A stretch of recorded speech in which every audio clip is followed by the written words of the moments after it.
నమస్తే welcome to our channel. Tamil Nadu ఎన్నికల ఫలితాల తర్వాత అసలు విజయ్ గెలుపుకి మేమే కారణం అంటూ వైసీపీ నేతలు వైసీపీ క్యాడర్ కూడా సోషల్ మీడియాలో పెట్టుతున్నటువంటి పోస్టులను ఏ విధంగా చూడాలి? మరో పక్క చూసుకున్నట్లయితే విజయ్ని చూసి నేర్చుకో, సింహం ఎప్పుడు కూడా సింగిల్ గానే వస్తుంది, మరి ఈసారైనా నువ్వు సింగిల్ గా వస్తావా అంటూ పవన్ కళ్యాణ్ గారిని ఉద్దేశించి చేస్తున్నటువంటి పోస్టులను ఏ విధంగా చూడాలి తెలుసుకునే ప్రయత్నం చేద్దాం. దీన్ని విశ్లేషించేందుకు మనతో పాటుగా ఉన్నారు జనసేన నాయకులు శ్రీరామ్ గారు. నమస్తే సార్. నమస్తే. మరి టీవీకే అక్కడ ప్రభంజనం సృష్టించిందని చెప్పుకోవచ్చు తమిళనాడులో. మరి విజయ్ గారు సీఎం కూడా కాబోతున్నారు, 108 సీట్లు సంపాదించుకున్నారు విజయ్ గారు. సో ఈ గెలుపుకి కారణం మేమే అంటూ వైసీపీ సోషల్ మీడియాలో ఊదరగాళ్ళు ఊపేస్తుందని మనం చెప్పుకోవచ్చు. ఇంకో సైడ్ చూసుకున్నట్లయితే పవన్ కళ్యాణ్ గారికి భారీ సలహాలు ఇస్తున్నారు. మరి ఈసారైనా సింగిల్ గా రండి, సింహం ఎప్పుడు సింగిల్ గానే వస్తుంది. విజయ్ ఈ ప్రచారంలో చేసినటువంటి ఒక క్లిప్ని తీసుకొచ్చి అది సోషల్ మీడియాలో లైఫ్లో ఒకసారైనా ఇలా ఉండు అంటూ పవన్ కళ్యాణ్ గారి మీద వస్తున్నటువంటి ట్రోల్స్ని ఎలా చూడాలంటారు? మరి విజయానికి కారణం ఏమే అనే పోస్టులను ఎలా చూడాలంటారు? ముందుగా యాక్చువల్గా ఫండమెంటల్గా మాట్లాడుకుంటే రాజకీయాల కోసం తమిళనాడు రాజకీయాలు, ఉమ్మడి సంయుక్త ఆంధ్ర రాజకీయాలు, లేకపోతే ఇప్పుడు ఆంధ్ర తెలంగాణ దేనికి దానికే అసలు వెరీ క్లియర్ డిఫరెన్స్ ఉంటుంది. దానికి కారణం కూడా చెప్తాను. ఫస్ట్ ఏంటంటే అక్కడున్న సామాజిక పరిస్థితులు. ఉదాహరణ తీసుకుంటే మన 1983లో ఆ టైంలో స్వర్గీయ సీనియర్ ఎన్టీ రామారావు గారు పెట్టిన పరిస్థితులు వేరు. జస్ట్ ఉదాహరణ చెప్తున్నాను నేను. తర్వాత చాలామంది వచ్చారు, చాలామంది పార్టీలు పెట్టారు, వెళ్ళారు, వచ్చారు. ఇప్పుడైనా సరే అక్కడున్న పరిస్థితులు ఎక్కువ ప్రభావం చూపుతాయి. అంటే ప్రజల యొక్క మనోగతం డిఫరెంట్గా ఉంటుంది. తమిళనాడు ప్రజలు వేరు, మోర్ ఎమోషనల్ ఉంటారు, మనం ఎమోషనల్ ఉంటాం. కానీ ఇప్పుడు చూడండి, ఎంజీఆర్ గారు చనిపోయినప్పుడు అనుకుంటా నేను న్యూస్ చూశాను. అప్పుడు మనం లేం, కానీ ఎవరన్నా చనిపోయినప్పుడు అయ్యి తగలబెడుతుంటారు. ఆయన చనిపోయినప్పుడు ఆత్మహత్య చేసుకున్నారు. అంటే అంత ఎమోషనల్లీ కనెక్టెడ్ ఉంటారు కొంతమంది నాయకులకి. చాలా అరుదు అది. తమిళనాడులో ఎమోషన్ ఎక్కువ ఉంటుంది. అలాగే నేను విదేశాల్లో కూడా చూసినప్పుడు తమిళియన్స్ చాలామందికి తెలుసు, అది వాళ్ళ ప్రాంతానికి, వాళ్ళ భాషకి, వాళ్ళకి చాలా ప్రాముఖ్యత ఇస్తారు. నేను ఎందుకు చెప్తానంటే తమిళనాడు రాష్ట్రం యొక్క ప్రజల యొక్క మనోగతం, వాళ్ళ ఆచార వ్యవహారాలు, వాళ్ళ మెంటాలిటీ కైండ్ ఆఫ్ థింగ్ పాజిటివ్గా చెప్తున్నాడు. సో అలాంటి పరిస్థితులు ఎదురు అక్కడ వాక్యూమ్ ఉన్నప్పుడు గట్టిగా ఎటువంటి ప్రభావం లేకుండా వాళ్ళు వాళ్ళు చేసి పెట్టేస్తారు. దాంట్లో డౌటే లేదు. అక్కడ వాక్యూమ్ కూడా బాగా గట్టిగా ఉంది. అటు వెళ్ళాలి, ఇటు ఆల్మోస్ట్ చాలా ఒక సంవత్సరాల నుంచి నడుస్తుంది అలాగా. మధ్యలో పళని గారు వచ్చారు, వెళ్ళారు, ఇంకొకరు వచ్చారు, వెళ్ళారు. వీళ్ళలో హంగ వచ్చింది. అంత ఉంటుందండి, కన్సిస్టెన్సీగా స్ట్రాంగ్ గవర్నమెంట్ లేదు, అది వచ్చిపోతూ ఉంది. అలాంటి పరిస్థితుల్లో వాక్యూమ్ వల్ల ఈవెన్ విజయ్ గారు సరిగ్గా ప్రచారం చేసుకునే పరిస్థితులు కూడా ఏర్పడ్డాయి లాస్ట్లో. అయితే నేను చాలా డీటెయిల్గా చెప్తున్నాను. ఎవరు చనిపోవటం వల్ల అట్లా వల్ల మొత్తం ఎల్లై పెడతాను అంతా కూడా లైక్ ఏం చేశారంటే ఇక్కడ నుంచి హోలోగ్రామ్ ద్వారా అలాగా తను ఉన్నట్టు చేసి అలా చాలా అనుకో టెక్నాలజీ యూజ్ చేసి ప్రచారం అంతా విర్చువల్గానే చేశారు, చాలా ఫిజికల్ కన్నా కూడా. సో మెయిన్ థింగ్ అక్కడ ఉన్న స్టేట్ ఎంటైర్లీ డిఫరెంట్, దాన్ని పోలికలేదు. ఇంక ఈ బ్యాచ్ కోసం చెప్పాలంటే తెలియదే ఉంది మీకు. ఏ వంక దొరికినా వాళ్ళు ఏం చేద్దరంటే అటు విజయ్ నెగ్గిన ఇంకొకరి నెగ్గిన కూడా వీళ్ళు క్రెడిట్ వేసుకుంటారు, లేకపోతే ఏదోలా చేయాలి. వీళ్ళకి కావాల్సింది ఒకటే అండి, కూటమిని విచ్ఛిన్నం చేసి కళ్యాణ్ గారు, చంద్రబాబు నాయుడు, లోకేష్ మధ్య గొడవలు పెట్టి అయితే రెచ్చగొట్టి ఏదోటి చేసి వీళ్ళని విడగొట్టాలి. విడగొడితేనే మన బ్రతుకుంటుంది, లేకపోతే ఉండదు. అంతకనే ఏముండదు. వీళ్ళు ఎన్నైనా చెప్తారు, ఎన్నైనా చెప్పండి. కొంతమంది అయితే ట్రోల్స్ ఎలా ఉంటే ఈ పరంగా కాకుండా ఆ పరంగా కొంతమంది ఏంటంటే రోజా మీద విపరీతం ట్రోల్ అవుతుంది. అటు వైఎస్ఆర్సీపీ వాళ్ళు చేస్తారు, అందరూ చేస్తారు. ఎందుకంటే మరి ఏంటంటానంటే ఇవన్నీ కూడా వాళ్ళు ఎటు కావాలితో మలిచేసుకుంటుంది వైఎస్ఆర్సీపీ కానీ పార్టీ కానీ నాయకులు కానీ. పెద్ద పెద్ద నాయకులు తక్కువే చూసాను, కొంతమంది అయితే మాట్లాడుతూ ఉన్నారు. కానీ మెయిన్గా మీ ఫస్ట్ క్వశ్చన్ కాదంటే అక్కడ ఎక్కడానికి కారణం అంటే డిఫరెంట్ పరిస్థితులు. అలాగే మీరు ఈ సందర్భంగా చెప్పేది ఆంధ్ర తెలంగాణ కూడా చాలా డిఫరెంట్ ఉంటుంది మీకు ఎప్పుడు కూడా. నిజంగా తెలంగాణ అంటే సార్ పురుటిగడ్డ అంటే పోరాటానికి సాయుధ అంతా అలా మైండ్ సెట్ అంతా అలా ఉంటుంది. ఇంకా లాస్ట్ 5 years అలా మారిందేమో కానీ నేను ఒక 97, 98 మూమెంట్లో ఏదో చూసినప్పుడు చాలా రెవల్యూషన్ థాట్స్ ఉంటాయి వాళ్ళకి. డబ్బుకు లొంగరు, కులానికి మతాలకు లొంగరు వాళ్ళు ఎప్పుడు కూడా. అంటే వేరే మెజారిటీ చెప్తున్నాను నేను. సో ఇక్కడంతా చాలా గట్టిగా ఉంటారు. మళ్ళీ ఆంధ్ర డిఫరెంట్ ఉంటుంది అంతా కూడా. మీరు ఎన్ని చెప్పి ఏం చేసినా కూడా ఆంధ్రాలో కులం అందరికీ తెలుసున్నది, డబ్బు అందరికీ తెలుస్తుంది, ప్రభావం చూపిస్తుంది. నేను 100% అనసుమా, బట్ ప్రభావం ఎక్కువ చూపిస్తుంది ఎప్పుడు కూడా. వీడు మావాడు, మా అల్లుడు, మా చిన్నాన్న, మా పెద్దనాన్న. తెలంగాణలో ఉండడం చాలా తక్కువ ఉంటుంది. కానీ ఆ ప్రభావం అక్కడ ఎక్కువ ఉంటుంది. సో ఇలాంటి సామాజిక పరిస్థితుల వల్ల విజయ్ గారు నెగ్గారు. కంగ్రాచులేషన్.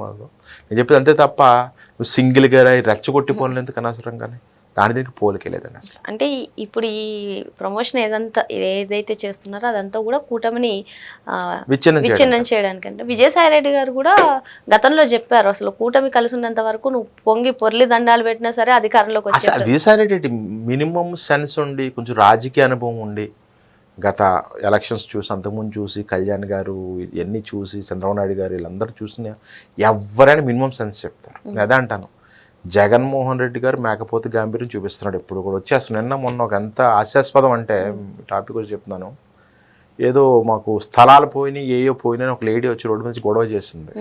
నాయకుడు ఏం చేయాలండి అప్పుడు?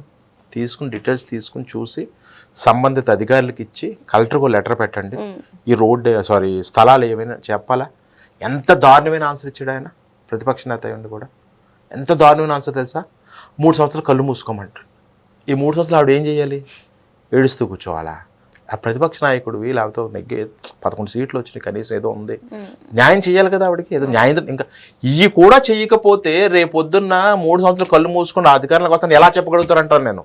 నువ్వు నడి రోడ్డు మీద ఒక ఆడబిడ్డ వచ్చి అడిగినప్పుడు నువ్వు సాయం చేయలేదు, సాయం అంటే ఇచ్చేయమంటలేదు ల్యాండ్, అది కనీసం రెఫరెన్స్ కలెక్టర్కి, అది సంబంధిత ఆర్డీఓకి లేకపోతే రెవెన్యూ అయితే రెవెన్యూ ఏదైతే అది వాళ్ళ సంబంధిత అధికారులకు ఫోన్ చేసి గట్టిగానే ఇలా చేసి నేను ఏం చేసి 3 సంవత్సరాలు కళ్ళు మూసుకోమని చెప్తాడు. అంటే ఆయన మైండ్లో ఆయన మానసిక పరిస్థితి ఎంత దారుణంగా ఉందో చూడండి.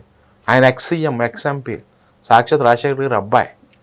నాకు ఇప్పటికీ చాలా ఆశ్చర్యం అది, విత్ రెస్పెక్ట్ ఆఫ్ పాలిటిక్స్. సాక్షాత్ ఎక్స్-సీఎం ఒక ఆడబిడ్డ వచ్చి రోడ్డు నుంచి సహాయం అడిగినప్పుడు 3 సంవత్సరాలు కళ్ళు మూసుకోమని చెప్తారా? ఎంత దారుణం ఉండదు. మరి ఇలాంటి దారుణమైన పరిస్థితుల్లో వాళ్ళ కింద ఉన్న నాయకులు ఎలా గుడ్డిగా నమ్ముతున్నా నాకు అర్థం కావట్లేదు. మనం వచ్చేస్తాం అంటే ఇదేదో ఎలక్షన్ అయినప్పుడు కూడా రిజల్ట్స్ June 4th ముందు కూడా వచ్చేస్తాం అంటే చాలామంది బెట్టింగ్లు వేసి అవి చేసి ప్రగల్భాలకి చాలా అబాసుపాలు చాలా నాశనం చేసుకున్నారు. ఇప్పుడు కూడా నేను చెప్తున్నాను, విజయసాయి రెడ్డి గారు మాట అన్నారు కాబట్టి చెప్తున్నాను, 100% సాక్షాత్తు కూటమి ప్రభుత్వం ఉన్నంతసేపు కొంచెం సీట్లు అటు ఇటు అవుతాం ప్రాక్టికల్గా మాట్లాడుకుంటే అది కూడా ఎక్కడన్నా తప్ప జగన్మోహన్ వైఎస్ఆర్సీ గవర్నమెంట్ రాదు. అంబటి రాంబాబు గారు కూడా అసలు ఈ తమిళనాడు ఫలితాల గురించి ట్వీట్ చేస్తూ ఎంకిపెళ్లి సుబ్బు చావుకి కారణం అంటూ అటు విజయ్ని ఇటు పవన్ కళ్యాణ్ గారిని ట్యాగ్ చేశారు. ఈ ట్వీట్ని ఎలా అర్థం చేసుకోవాలి? ఆయనకి ఏముందండి, ఏదో అంటాను ఉంటాడు, ఏముంటుంది ఏదోట్లో గెల్లాలి, ఆయన గిల్లుడు ఎక్కువ ఉంటుంది, ఎక్కువ అబ్జర్వ్ చేస్తే కనుక ఏదో గెల్లాలంటాడు అంతే, రెచ్చగొట్టి ధోరణి అంతే. కానీ ఎవరు రెచ్చిపోరండి. పాత రోజులు వేరు, టెక్నాలజీ ఉండేది కాదు, ఇంత మీడియా ఉండేది కాదు. జనాలకి ఈరోజు నేను అబద్ధం చెప్పండి, ఫర్ ఎగ్జాంపుల్ రెచ్చిపోరు అంటున్నారు, జనసేన అంటేనే ఉడుకు రక్తం అని అంటూ ఉంటారు. సో మరి అటువంటి కామెంట్స్ వినిపిస్తున్నప్పుడు మీ జనసేన క్యాడర్ ఎలా ఫీల్ అవుతున్నారు? ఒకటే మాట చెప్తా అండి, కళ్యాణ్ గారు ఇప్పుడు ఫర్ ఎగ్జాంపుల్ పార్టీ పెట్టారు, జనసేన ఉన్నారు. ఒక్కొక్క నాయకుడు ఆలోచన ఒక విధంగా ఉంటాయి. అసలు జనసేన ప్రస్థానం ఎందుకంటే చాలా entirely different than other parties అని నేను అంటాను జనసేన లీడర్గా. ఎందుకంటే ఆయన చాలా బాధలు చూడలేక, చాలా ఇది చూడలేక, ఏదో ఆయనకు అసంతృప్తి ఉంది సొసైటీ మీద. చాలాసార్లు ఆయన మీటింగ్లో చెప్తుంటాడు, ఏదో చెయ్యాలని తపనతో పెట్టేసిన పార్టీ ఫస్ట్ అయితే కనుక. దాని నుంచి ఆయన అలా నేర్చుకుంటూ వస్తున్నాడు. ఒక గంట పదంగా నేను చెప్పేదంటే జనసేన అన్ని రాజకీయ పార్టీలాగా ఫక్తు పార్టీ కాదు. ఫస్ట్ థింగ్, ఆయన ఎప్పుడు కూడా ఆయన పార్టీ పెట్టినప్పుడు 10 సంవత్సరాల నుంచి కూడా ఎప్పుడు ఆయన ఆబ్జెక్టివ్ చూస్తే కనుక మీరు రాష్ట్ర అభివృద్ధి, పేద ప్రజలకు అన్నీ అందాలి, అట్ ది సేమ్ టైము దేశ సమగ్రత. మీరు ఎప్పుడు చూడండి ప్రతి మీటింగ్లో కూడా ఆయన ఎందుకంత బీజేపీ కొంచెం ఫేవర్గా మాట్లాడతారంటే ఆయన సొంతం మోదీ ఇష్టం అని కాదు, అక్కడ దేశ సమగ్రత, నేషనల్ ఇంటిగ్రిటీ పాడవకూడదు. ఎప్పుడు కూడా చాలా ఎమోషనల్గా ఉంటాడు ఆయన. ఈ రెండే ఆయన మెయిన్ జనసేన నడిపించడానికి, జనసేన పెట్టడానికి కారణం. సో నేనేమంటానంటే ఒక పార్టీని స్థాపించిన నాయకుడికున్న మనోగతాన్ని, ఆయన పాలసీస్ని, ఆయన భావజాలాన్ని కిందున్న Tier 2, Tier 3, Tier 4 కింద నా స్థాయి సామాన్య కార్యకర్తల నాయకుల వరకు కూడా అర్థం చేసుకోగలిగిన రోజు ఏ ఇబ్బంది ఉండదు. మీరు అన్నది చూసారా, జనసేన ఉడుకురాతుంది, దీంట్లో కొంత ప్రాబ్లం ఉంది, నేను ఓపెన్గా ఒప్పుకుంటాను. ఎలా ఉంటుందంటే కళ్యాణ్ గారిని అభిమానిస్తారు కానీ ఓటు వైఎస్ఆర్సీపీకి వేస్తామంటారు. స్వయంగా చూసాను 2019, 24 కూడా కొంత జరిగింది, అలా అందరు కదా కానీ తగ్గింది కానీ జరిగింది. అంటే వీళ్ళంతా ఎలా ఉంటారంటే ఇష్టం ద్వారా చూపిస్తారు. ఆంధ్రలో రాజకీయాలు ఎన్నికల టైం వచ్చేసరికి ఇష్టానికి చాలా వరకు 70% ఫేవర్గా చేస్తారు. ఇంకొక 20-30% ఎలా ఉంటుందంటే ఇందాక చెప్పాను కదా, క్యాస్ట్ డబ్బు నడిపిస్తూ ఉంటుంది మనుషులు. ఆ జనసేనకి ఎక్కువ ప్రాబ్లం ఉంది అది. ఎందుకంటే కళ్యాణ్ గారికి ఎక్కువ కార్యకర్తలే బలం, చాలా బలవంత కార్యకర్త. పార్టీని నడిపించేదంతా కూడా అధికారం కాబట్టి కింద ఉండి ఒక్క పిలుపు ఇవ్వగానే ఎక్కడైనా సరే లక్షల జనాలు వస్తున్నారంటే కారణం కార్యకర్తలే. కానీ ఇదే కార్యకర్తలు ఎక్కడెక్కడ కొంచెం కొంచెం వీక్నెస్ అవుతూ ఉంటుందంటే ఇలా రెచ్చకూడదు అందరు చూసారు ఇలాంటప్పుడు కొంత అంటే ఆలోచన ఇదే పార్టీ భావజాలం పూర్తిగా అర్థం చేసుకోలేకపోవటం. కళ్యాణ్ గారి అంబిషన్ ఏంటి? కళ్యాణ్ గారు చూడండి, మీకు ఒక మొన్న ఎలక్షన్ కానీ ముందు ఎలక్షన్కి సీఎం సెమినార్ అవుతుందని చిరాకు పడేవారు. కారణం ఏంటంటే ఆయన అంబిషన్ వేరు, ఆయన దృక్పథం వేరు. దేశం రాష్ట్రం దేశం ఈ రెండుతో ఏం చెయ్యాలి, ఎలా చెయ్యాలి అని దృక్పథం ఉన్నప్పుడు ఆయన ఏంటంటే పార్టీ పెట్టి సీఎం అయిపోవాలి కదా. ఏమన్నా ఈ రోజున చెప్తున్నాను, ఆ రోజున చంద్రబాబు నాయుడు గారు జైలుకి వెళ్ళినప్పుడు ఆ రోజున ఈయన వెళ్ళి ఎన్నైనా బేరాలు ఆడొచ్చు వీరు రాజకీయ నాయకుడు అయితే, అవునా కదా, ఆనెస్ట్గా మాట్లాడుకున్నాం. కానీ ఏం చేశాడండి ఆయన? ఎగ్జాక్ట్లీ. అంటే అప్పుడే మనం చాలా సంఘటనలు ఉంటాయి. నేను ముఖ్యంగా అందరూ కోరుకుంటున్న జనసేన క్యాడర్ నా రిక్వెస్ట్ ఏంటంటే ఎప్పుడు కళ్యాణ్ గారి పర్స్పెక్టివ్ ఆలోచించండి. ఓ ఫేస్బుక్లో తెగ రాసేస్తారు, రెచ్చిపోతుంటారు, ఆడంటారు, ఎన్ని అనవసరం. కళ్యాణ్ గారి దృక్పథానికి అనుగుణంగా, కళ్యాణ్ గారు వేసే స్ట్రాటజీలకు అనుగుణంగా ఒక కొంచెం జస్ట్ ఆర్మీలో ఉంటారు చూసారు, ఇంకా సార్ చెప్తే అలాగే వెళ్ళిపోవడం అంతే. జన సైన్యం అంతా కూడా చెప్తే తోచ తప్పకుండా పాటించేయటం అంతే తప్ప మీరు నాకు రెచ్చగొడుతున్నట్టు కొంచెం ఉడుకు రక్తం ఆటలు అంటూ ఉంటారు, చిన్న డ్యామేజ్ జరుగుతుంది. కానీ బట్ మెజారిటీ ఎప్పుడు కళ్యాణ్ గారు వెంటే ఉంటారు. ప్లస్ ఏంటంటే ఆయన ఆలోచన విధానం డిఫరెంట్. ఆయన సీఎం వేద్దామని పార్టీ పెట్టి అడుగులేసి ఉంటే దట్ స్ట్రాటజీ డిఫరెంట్, ఆ దారి వేరే ఉండేది. ఆ రోజునే ఎందుకు ఒకసారి మీకు వాజ్పేయి గారు గవర్నమెంట్ అనుకుంటా తమిళనాడు వాళ్ళు సపోర్ట్ చేసి గవర్నమెంట్ నిలబెట్టారు, Jayalalitha, I think so if I'm not wrong. అప్పుడు ఎంతలాగా భయపెట్టారు, ఎవ్రీ సెకండ్ భయపెట్టడమే. చాలా బ్లాక్మెయిల్ రాజకీయాలు, థ్రెటనింగ్ చేసే రాజకీయాలు అయింది. కానీ ఈయన ఏనాడు చేయడు. ఎందుకు శుభ్రంగా అడిగేవాడు. కానీ దొరికేది మనకి సీఎం, హోమ్ మినిస్టర్ అంటే పెద్ద ఇది అదే అడిగేవాడు కదా ఆయన. కానీ రాష్ట్ర అభివృద్ధి కోసం ఏం చేయడండి ఆయన? పంచాయతీరాజ్, రూరల్ డెవలప్మెంట్ తీసుకు, అది ఇంటెన్షన్. అంతే తప్ప అక్కడ ఎవడో సీఎం అయిపోయి మొత్తం సామాజిక పరిస్థితులే వేరు, ఇక్కడ ఎంత డిఫరెంట్. ప్లస్ ఈయన కూడా చాలా స్వచ్ఛందంగా నిజాయితీగా ఈ రోజు కూడా చంద్రబాబు నాయుడు గారు మొన్న కూడా చెప్పారు, చంద్రబాబు నాయుడు గారు పార్టీ మీటింగ్లో ఎక్కడా కూడా చిన్న పొరపచ్చాలు రాకూడదు, పిఠాపురాన్ని డైరెక్ట్గా అనకుండా పరోక్షంగా చెప్తూ ఎక్కడ పొరపచ్చాలు రానివ్వద్దు, ఫ్లెక్సీలు కూడా వదలొద్దు. ఎందుకు అంత గౌరవం ఇచ్చిపుచ్చుకున్నారంటే తెలుసు వీళ్ళకి, కళ్యాణ్ గారు అటువంటి ఈయనకి తెలుసు, కళ్యాణ్ గారికి సీఎం చంద్రబాబు గారి కోసం తెలుసు. సో ఇంత బాగుంది. సో దీన్ని అంబటి రాంబాబు రెచ్చగొట్టడం అదేం జరగదు.